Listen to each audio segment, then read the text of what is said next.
Hello Steelers, welcome to another hobby update. This one might be quite short because once again I've not had a huge amount done this week painting wise. I've actually been working on editing the videos that I shot last week when I had the time off, so that's kind of where my free time has been going really. One of them was the Black Powder game that I played. That didn't take a huge amount of time to edit, but then I edited the GDA 2 game and that took a long time. It's about a 2.5 hour long video, so that's going to be a massive bumper video for you when that does finally hit the channel. But it is coming at some point. It's edited now. I just need to upload it to YouTube, so that's probably going to take another day or so. But yeah, that's ready to go. And that did take a lot of work because I'd got something like 115 shots, I think, on one camera and about 55 shots on the other camera. So editing all that lot together was a massive undertaking, but it was worth it because it was such a good game anyway. But I mentioned them actually last week in last week's hobby update, and that was I was painting some more dragoons. This is the 4th Regiment of Dragoons. These had sat on the bench all week last week, so I managed to actually crack them out in about 2 hours because I got to the point where I couldn't do anything else with them. I just needed highlighting them and just done painting, so I just spent a couple of hours and just finished those off and finally got them done. But that is literally all I painted. I have been working on another battalion of British soldiers. This is the Coldstream Guards that I'm currently working on at the moment. They probably won't be done this weekend, but they will be done at some point next week, I would have thought. I feel a little bit like I've lost my mojo, and I don't know why. Maybe it's just because I've had a little bit of a break of painting, as I say, because I was doing other stuff last week, and then this week was a bit busy as well with other things. So I just feel a little bit like the painting has taken a back seat. What I might do is just switch up a little bit and maybe paint something completely different. I've got a load of German First World War stormtroopers that I might just knock those together just as a complete palette cleanser. You know, sometimes these things happen, and then dive back into the epic stuff as well. So I'm so close with finishing off the French and the British boxers at this point. I kind of don't want to give it up. And I certainly want to crack on to the Prussians. I'm kind of holding on for that really. But you know, these things happen. It doesn't matter. It's a hobby at the end of the day. And if you don't always do hobby, this is like, you know, a lot of people always say this on some of the social media channels. They say things like, you know, I've not painted for weeks or months or whatever. Doesn't matter. You know, it's not a competition. Just because other people are doing so doesn't mean to say that you've got to. And I always think that it's like just sometimes the urge takes you and sometimes it leaves you, and that's just the case. You know, that's just the way it is. It's waves. It doesn't matter. It's just a hobby at the end of the day. And also, really, in the post this week has been very, very quiet. The only thing that I got was a A5 printed version of LaSalle 2. I've had a PDF of this for ages, and for some reason, I never got it printed. I must have bought it years ago. For some reason, it doesn't have the front cover either. So I must have bought it a long time ago, but I've just never got around to actually printing it out because you can't. Unfortunately, I think the book is out of print, or if it is, it's quite expensive to get shipped in from America. But I managed to get a copy of it. This is Sam Mustafa's. It came straight after Blucher, and it is a rewriting of LaSalle, his basically battalion level or, you know, brigade level Napoleonics. And I thought, I really like Blucher. I've never played LaSalle because I've never really had the figures for it, and I was kind of chatting a little bit. It was a comment that Jim from the Armchair Dragoons mentioned on Blue Sky the other week when I was playing Black Powder, and he'd mentioned LaSalle 2 there, so I thought, oh yeah, I'll have a look in my files, and it turns out I did have a PDF of it, so I thought I'd get it printed out. Got it printed at Docs Direct in A5. I've just been reading through it. Like I say, I think there's a lot in here that's very similar to Blucher.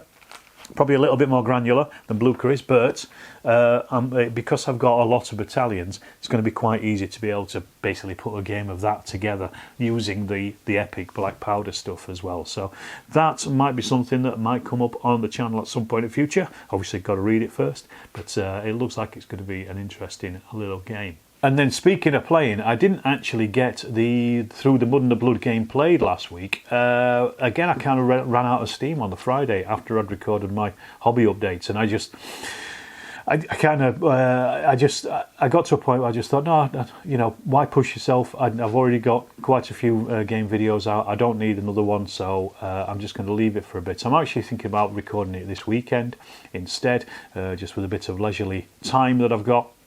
I've basically got, I'm recording this on Friday, I've pretty much got all Friday to not really do a huge amount, so I'm thinking I might just record it then, because I don't think it'll take too long, and get that sorted out of the way. And like I say, last Friday, sometimes these things happen, you know, you might want to play something, you just kind of, you know, just knob it off. But, speaking of that, on Thursday, and again, I was really tired Thursday. I was keyed up to play a game of Chain of Command with Dex and Steve. We were going to play test version 2. I said I'd bring down all the terrain, and Dex and Steve would provide the figures from their collections and things like that. So it was just quite a nice, easy one. We were just going to kind of work our way through some of the new rules and things. Steve has played Chain of Command quite a bit, but he, you know, he's not as well versed with the rules, shall we say, as Dex and I. So it was kind of like a learning game of V2 for him, but also for, you know, a bit of us just to play test some of the last bits in it that we probably haven't done before. Unfortunately, Dex couldn't make it.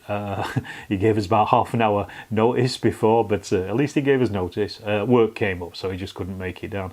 So I had to then suddenly pull out all my Soviets and stuff, because I'd already got all the scenery in the car just at that point. So I had to get all my Soviets and German forces just quickly. But when I got down there, and I was kind of like, I was pretty tired as well at that point, and I was just thinking, oh, I don't, you know. It feels like a lot to go down to the club and put everything together and then take it all back. But when I got down there, Dean and Bill and Jonathan were also looking for a game, so we jumped them in. Steve and Jonathan played as the Germans against Bill and Dean as the Soviets. And Bill had played Chain of Command once, but the other guys had played once or twice at least, and Dean obviously has played quite a few times. And you know, my fears about being knackered and about not enjoying the game or not enjoying the experience were absolutely smashed out of the window. It was brilliant, really good. It was one of those things where I was looking at the board, I was umpiring, I was looking at the board early on, and I was just thinking, right, I think the Germans have pretty much got this sewn up. They could, you know, they're taking out the T-34 tank that the Soviets had. They've got a lot of forces, they've got some reserves. The Soviets seem locked down. Their, you know, assault has gone in, it's gone badly, but the Soviets absolutely turned it round, and by the end of it, it was literally a Pyrrhic victory on the Germans' part, because I think they were down to something like 4 force morale. The Soviets were down to 2, but at that point they did have 2 broken sections, so they really couldn't mount much more of an assault apart from like you know, a head-on, basically wipe out the entire platoon's assault. Absolutely brilliant game, and it went, you know, one of those where we went right up and then just dropped straight back down again for the Germans, and it looked as though they could have lost at any point. Loads of banter, loads of fun, and again, just to prove how much of a good game Chain of Command is, you know, it's a really good game, even with those small forces. If you haven't played it, check it out. And that was Chain of Command 2 as well. We were kind of play testing some of the ideas in there as well.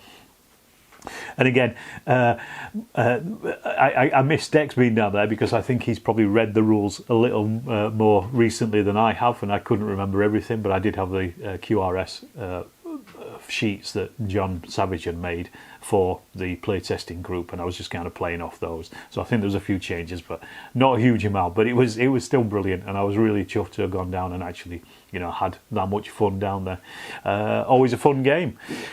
One other thing as well, just to mention, is at the club last night we had a journalist come down, I think from the Star, Sheffield Star.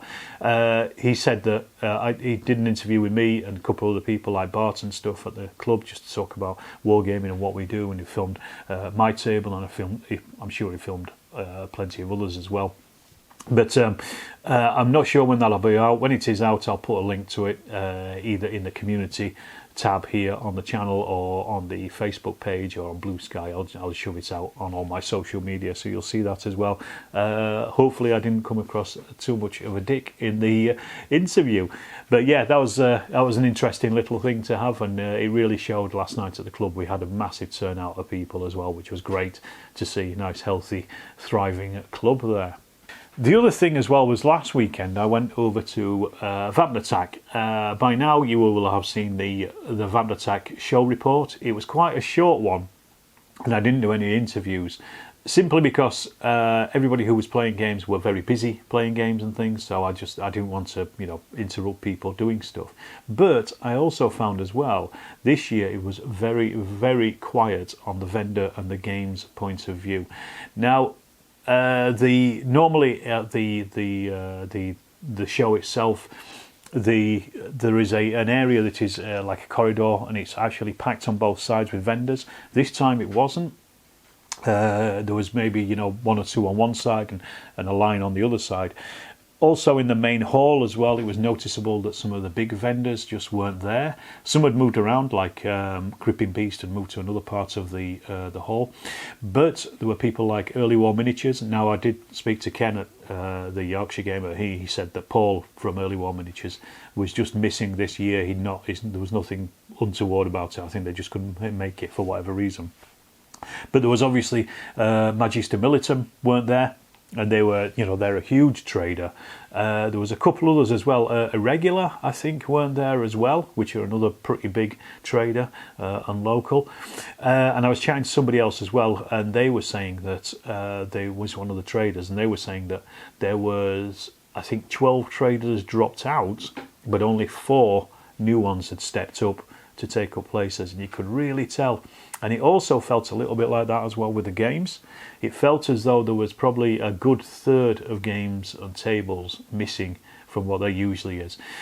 Usually downstairs there is at least one big game, and that was missing. There was there was Charles's Omaha Beach, which was taking up the space of what is usually one of the big games. There's usually at least another one.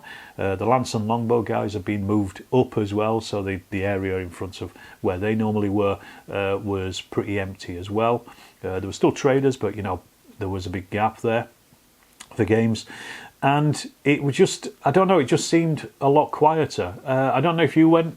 Let me know what you think. I mean, you know, what I saw was good. I enjoyed it, but that's why the video was quite short, because, you know, there wasn't a huge amount to film, and it came in at about 8 minutes or so. So, you know, and I filmed every table, and I actually filmed. Normally, I just film most tables once, and in this case, I actually filmed them twice because there were so few tables, just to kind of, not in a way bulk the video out, but just to kind of, you know, to add a bit more content to it and just get more of the tables. Normally I don't need to do that. The videos are quite long, 20 minutes or so. So, you know, there was a real, it's a shame to see if that show is on the wane, and I really hope it isn't. I hope it stakes out, because I really like Vapnartak, and I think it is it's in a great venue. York is a nice place anyway, and, you know, you can make it into a weekend if you're going up there with family or whatever. So it has a really good potential. I just felt a little underwhelmed, I think, is probably the best way to describe it. And, you know, I'll just hope for the future that it just gets better and better. That's all. I just hope it picks itself up. Anyway, I kind of just wanted to say that, really. Right, I will leave it at that. Thanks for watching, as always. If you haven't done, please subscribe to the channel. I keep saying it, and I've been saying it for the last month or so. I'm closing in on 15,000 subscribers at this point, and it'd be lovely to get over that line at some point. So if you're watching this, you're not subscribed to the channel, please do. It all helps out the channel and the algorithms. And if you really want to as well, if you want to help out the channel in a monetary way, you can do through Patreon, and you can also do it through the channel memberships as well. There's all the details down below in the description, as always. You'll also notice as well that I've actually put some merchandise just below the videos here, so go and check some of that out. If there's any particular t-shirts or t-shirt designs that you want to see, just let me know again in the comments, and I'll see if I can get some of those put together and put on the shop for you. Right, I'll leave it to that and say thanks very much, and I'll see you in the next Storm of Steel video.